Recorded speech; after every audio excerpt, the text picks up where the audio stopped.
All right, let's go to Atlanta where we can throw up and then move on. Okay. I'll tell you my thoughts on Atlanta. They're going to be terrible. Yeah. We talked about the Saints and how they can be they're a tough one to predict. This one ain't tough for me at all. Yeah, they're going to suck. This is like a 3-14 team.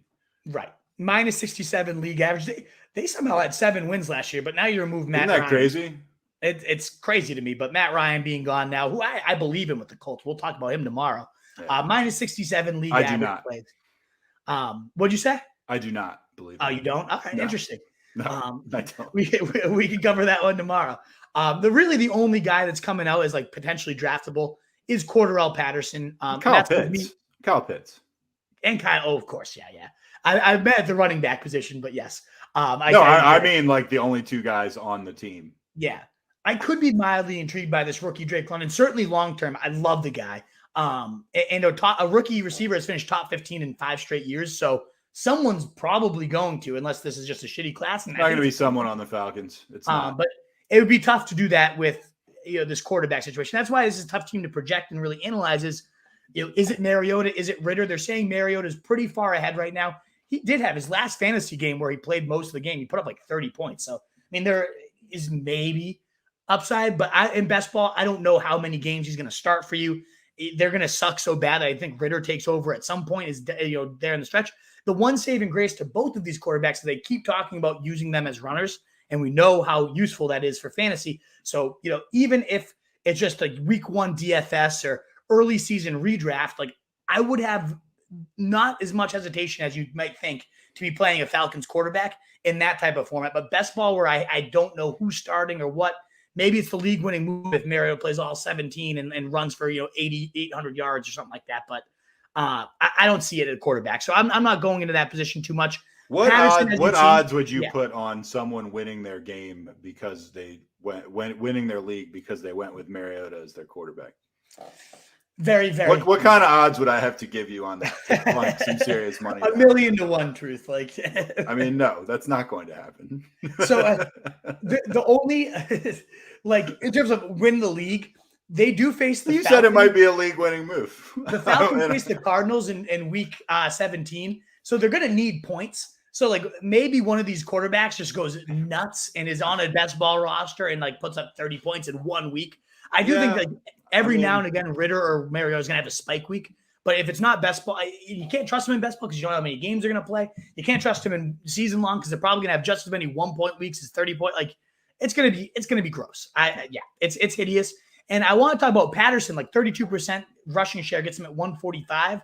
But already there's the athletic speculating he's not going to see the work he saw last year. Right. They're going to misuse him. They're going to be even worse than we think they're going to be. Right. So he's a guy that, as much as we loved him last year, I'm starting to find myself off Patterson. Now, what are your thoughts? Because I feel the same way. I loved him last year, but it was so frustrating owning him.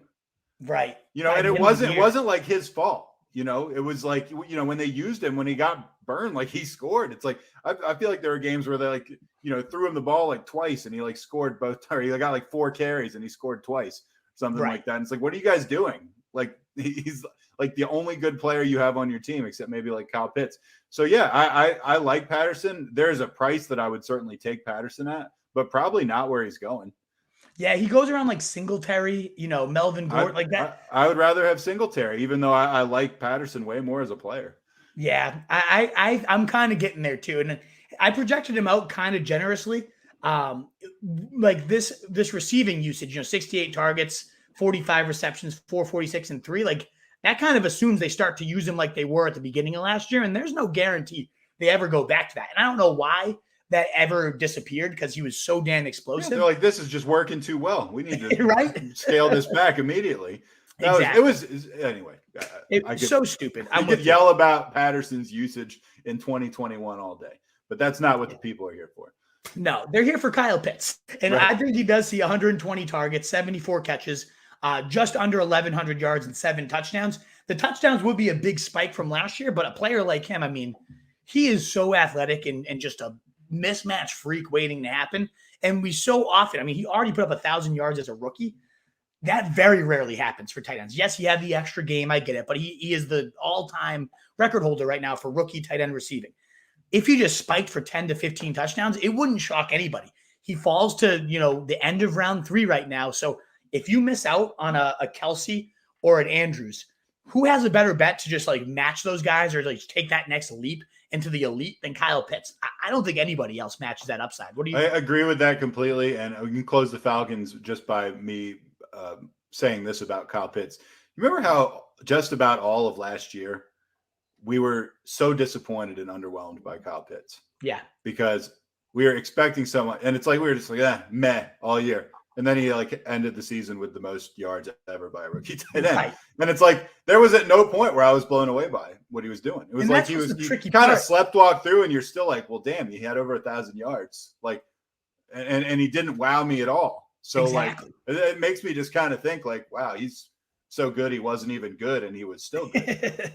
I think what it was is the combination of like seeing someone who could do things that almost no other human can, but then not routinely doing them either. It was just like that weird balance that felt underwhelming. Well, I think it's also you ever been so hyped for like a movie or something? Yeah. Like you cannot wait to see it, and then you see it and it was good, but it did not live up to your expectations. I think we have like a perfect example of that.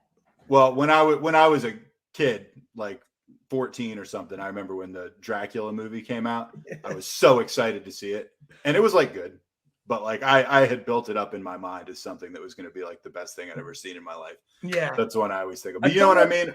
A recent one for me would be Once Upon a Time in Hollywood, the one with Brad Pitt and I know exactly. DiCaprio. Yeah, I was looking forward to that, and I thought it was just okay. It was good. I was entertained. But I went opening night, like the first movie that came out, like get right to the theater, and I couldn't wait. And I wasn't blown away. I liked it, and I enjoyed it.